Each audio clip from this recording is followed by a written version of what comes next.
a efetividade de toda a ordem jurídico-constitucional, né, em tese, o mandado de injunção é uma ação de garantia do exercício do direito do cidadão. A ADI por omissão garante a efetividade da Constituição como um todo. O mandado de injunção garante o exercício de um direito constitucional a um cidadão especificamente considerado. Ou então, em se tratando de mandado de injunção coletivo, a categoria representada, né? Outra distinção. Na ADI por omissão, qual procedimento a seguir? O procedimento é o mesmo da ação direta por ação, a ação direta de inconstitucionalidade genérica. O procedimento está previsto na Lei 9868/99. O mesmo procedimento da ação direta de inconstitucionalidade genérica deve ser o procedimento adotado em ADI por omissão. Claro, naquilo que couber, né, gente? Naquilo que couber. A ADI por omissão segue o procedimento da ADI genérica, desde que não haja nenhuma incompatibilidade entre elas. Vou dar um exemplo de incompatibilidade. Cabe concessão de liminar, medida cautelar, em ação direta de inconstitucionalidade genérica? Cabe. A concessão de medida cautelar é cabível, ela está prevista expressamente pela Lei 9868. Se aplica à ADI genérica. E na ADI por omissão, cabe concessão de medida liminar pelo Supremo Tribunal? Nesse caso, não cabe. A jurisprudência do STF já consagrou o entendimento de que não cabe liminar em ADI por omissão, porque ele é incompatível com o objeto da ADI por omissão. Se nem a própria decisão definitiva proferida numa ação direta por omissão é capaz de sanar aquela omissão, né, significa dizer o seguinte: ao julgar procedente uma ação direta por omissão, o Supremo se limita a dar ciência ao Poder Legislativo, não é isso? Ele se limita a dar ciência ao Poder Executivo omisso, mas ele não pode obrigar o Poder Legislativo a legislar. Ele não obriga o Executivo a implementar as medidas administrativas faltantes para complementar a norma constitucional, né? A ADI por omissão tem essa interpretação restritiva no tocante à sua eficácia. O Supremo não pode fixar prazo, não pode obrigar o Legislativo a legislar, né? É um entendimento clássico, um entendimento tradicional do Supremo Tribunal Federal, que tem por fundamento o princípio da separação dos poderes. O Supremo não poderia obrigar o Legislativo a legislar, não poderia obrigar o Executivo a implementar aquelas medidas administrativas faltantes. Pois bem, em se tratando de ADI por omissão, portanto, os efeitos da decisão não podem impor ao Poder Legislativo o dever constitucional de legislar. Em se tratando, por sua vez, de mandado de injunção, qual o procedimento a ser seguido, gente? Qual o procedimento a ser seguido? O procedimento a ser seguido é o procedimento da lei do mandado de segurança. É o procedimento da lei do mandado de segurança. Existe um rito especial que define o procedimento do mandado de injunção? Ainda não existe. Não há nenhuma lei regulamentando um rito específico para o procedimento do mandado de injunção. Então, olha o que diz o Supremo. Enquanto não houver um rito especial que defina o procedimento do mandado de injunção, aplica-se, por analogia, a Lei Federal 1533/51, que define o procedimento do mandado de segurança. O Supremo sempre afirma nas suas decisões que o mandado de injunção é um instrumento muito semelhante ao mandado de segurança. E naquilo que for possível, naquilo que couber, portanto, lhe é aplicável a lei que define o procedimento do mandado de segurança. Agora, tomem cuidado. Naquilo que for compatível, naquilo que couber, se aplica a Lei 1533/51, porque nem sempre essa lei do mandado de segurança será aplicável em sede de mandado de injunção. Vamos dar outro exemplo dessa incompatibilidade? Olha, a Lei 1533 não prevê a liminar em mandado de segurança? Prevê, não prevê, pessoal? Não tem o cabimento de medida liminar em mandado de segurança? Direito líquido e certo, prova pré-constituída, fumus boni iuris, periculum in mora, cabe liminar. Está previsto na Lei 1533. Será que esse procedimento da Lei 1533, ao permitir a concessão de liminar, também é aplicável em mandado de injunção? Cabe liminar em mandado de injunção? Não cabe concessão de liminar em mandado de injunção. Vejam aí a orientação firmada pelo Supremo Tribunal Federal em diversos julgamentos, no sentido do não cabimento de liminar em mandado de injunção. Assim como a ADI por omissão não permite concessão de liminar, o mandado de injunção também não permite concessão de liminar. Qual o fundamento? O fundamento é a concessão de liminar em mandado de injunção teria caráter satisfativo. Ela já iria exaurir o próprio mérito.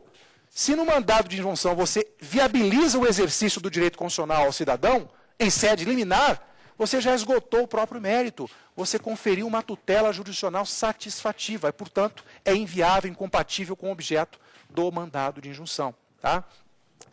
Outra coisa, outra diferença importante. A ADI por omissão, quem tem competência para julgar a ADI por omissão? Nós sabemos que ela é uma ação objetiva do controle concentrado, competência do Supremo Tribunal Federal. Mandado de injunção, de quem é a competência para julgá-lo? Nós já vimos, o critério se define em razão da pessoa, vai depender de quem seja a autoridade ou o poder público omisso na complementação da norma constitucional. O critério é ratione persone. Depende de quem seja a autoridade ou órgão incumbido do dever de regulamentar a norma constitucional. A Constituição Federal prevê em diversos momentos a competência para o julgamento do mandado de injunção. Né? Está prevista lá no artigo 102, inciso 1, 105, inciso 1, 121, parágrafo 4º, inciso 5º. Então, o critério se dá em razão da pessoa. Pessoal, alguma dúvida até aqui a respeito do mandado de injunção? Alguma dúvida? Meu nome é Júnior, sou estudante de Direito.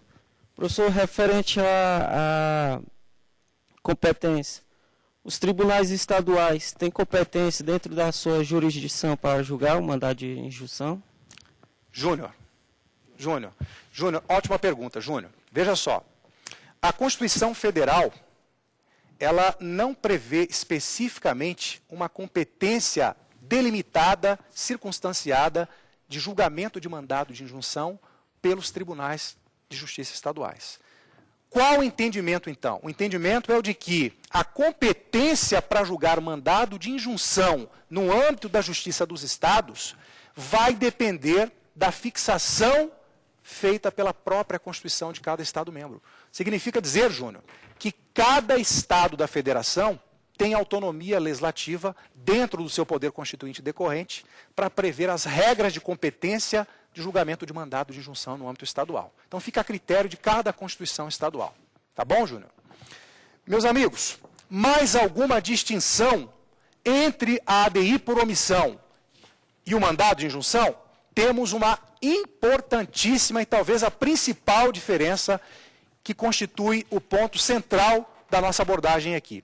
Diz respeito à eficácia, os efeitos da decisão proferidas na ADI por omissão e no mandado de injunção. Isso porque, como eu já disse aqui a vocês, né, nós já tivemos a oportunidade de verificar, na ação direta de inconstitucionalidade por omissão, qual é o efeito da decisão de procedência dessa ação? O Supremo, ao longo de vários anos, adotou posicionamento não concretista na ação direta de inconstitucionalidade por omissão. Significa dizer que, ao reconhecer o quadro de mora legislativa, a inércia do poder público em regulamentar a norma constitucional, se essa omissão for atribuída ao Poder Legislativo, o Supremo declara a mora do poder público, declara a mora legislativa e dá ciência ao Poder Legislativo, para que ele adote as providências que ele entender necessárias, quando bem entender. Não pode fixar prazo, não pode obrigar o Poder Legislativo a legislar. Né? Entendimento que tem respaldo no princípio da separação funcional dos poderes. O Supremo entende que ele não pode obrigar o Legislativo a legislar e nem ele próprio, o Supremo, poderia agir como legislador positivo, criando a regra jurídica naquela situação. Se a mora, se a inércia for atribuída ao Poder Executivo, é o Executivo que está inerte em complementar a Constituição, qual o entendimento? O Supremo, ao reconhecer a mora executiva, a inércia do Poder Executivo, ele se limita a dar ciência ao Poder Executivo omisso, para que ele empreenda as medidas necessárias, quando bem entender. Apenas em se tratando de um órgão administrativo do Poder Executivo, órgão que não integra a estrutura dos órgãos superiores do Poder Executivo, se for um órgão da estrutura administrativa, órgão comum do Poder Executivo, é que a Constituição confere uma verdadeira eficácia mandamental à ADI por omissão, porque ela determina que o Supremo Tribunal Federal determine ao Poder Executivo, por seus órgãos administrativos, que empreenda as medidas necessárias no prazo de 30 dias para colmatar, para suprir aquela lacuna, sob pena de responsabilidade do agente público omisso. Ali nós temos uma previsão específica no 103, parágrafo 2º. Em se tratando de órgão administrativo, o Supremo determinará que este órgão venha suprir as omissões no prazo de 30 dias, sob pena de responsabilidade do agente público omisso. Redação do 103, parágrafo 2º, parte final. Né? E no mandado de injunção? No mandado de injunção, qual a eficácia da decisão que concede o mandado de injunção? Esse é o grande ponto discutido hoje em se tratando de mandado de injunção.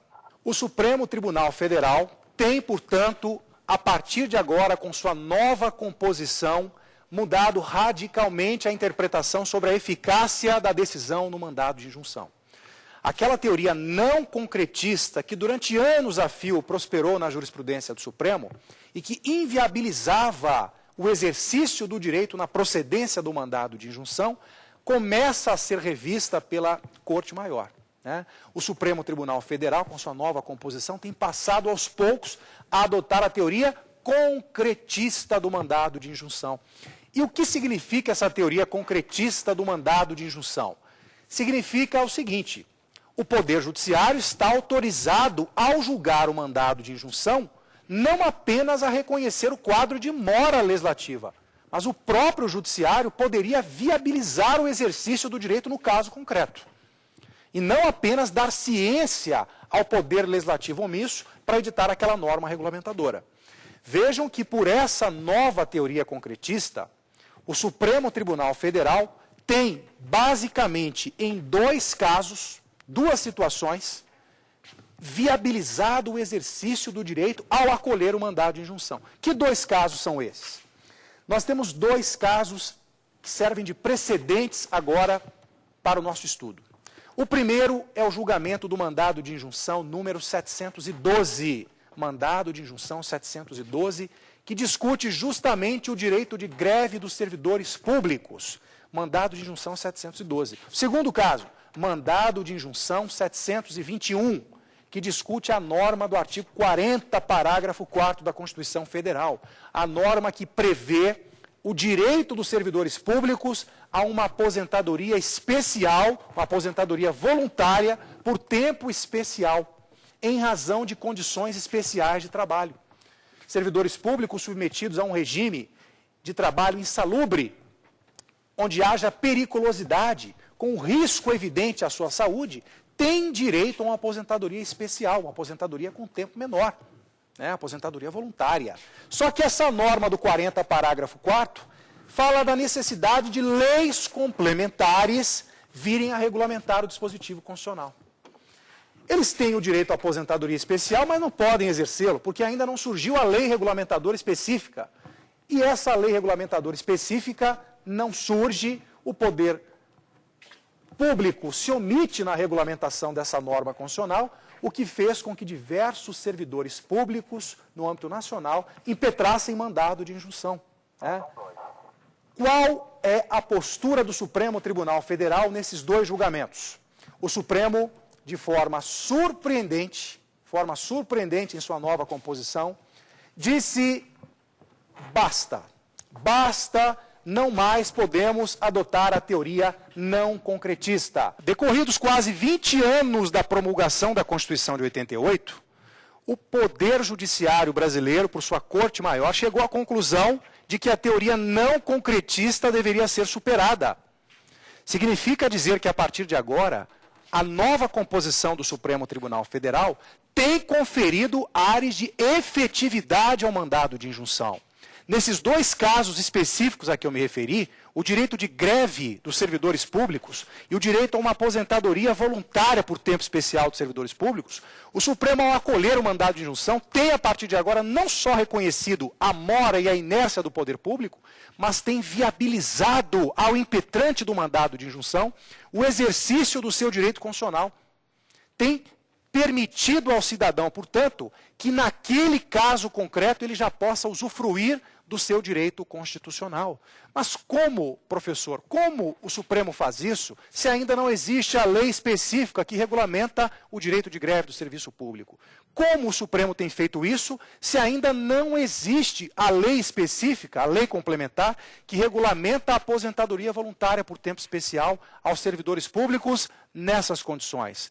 O Supremo tem se utilizado por analogia da Lei Geral da Greve no âmbito da iniciativa privada, a Lei 7783, e da Lei Geral da Previdência Social no âmbito da iniciativa privada, Lei 8.213 de 51.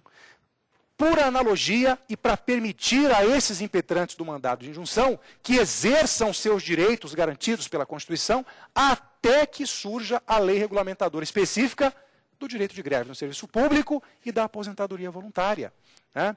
A chamada teoria concretista, portanto, tem ressuscitado o mandado de injunção que andava esquecido na jurisprudência do Supremo Tribunal Federal. O Supremo tem, portanto, atendido aos reclamos da doutrina constitucional brasileira, passando a adotar o concretismo constitucional, o ativismo judicial, uma postura mais ativa do Poder Judiciário brasileiro, tão almejada, tão postulada pela doutrina. Muito bem, nós, com essas considerações, nós vamos dando encerramento à nossa primeira aula sobre mandado de injunção e devo adverti-los de que nós vamos prosseguir falando ainda sobre alguns pontos interessantes do mandado de injunção na próxima aula. Além do mandado de injunção, nós vamos trabalhar com o mandado de segurança, também já na próxima aula. E eu gostaria de passar novamente o e-mail do programa Saber Direito, para que vocês possam, eventualmente, fazer as sugestões, apontamentos e críticas necessários ao desenvolvimento do trabalho. O site é saberdireito@stf.gov.br. Eu convido todos os telespectadores para a nossa próxima aula e fico no aguardo das críticas eventuais. Tá bom? Obrigado a todos.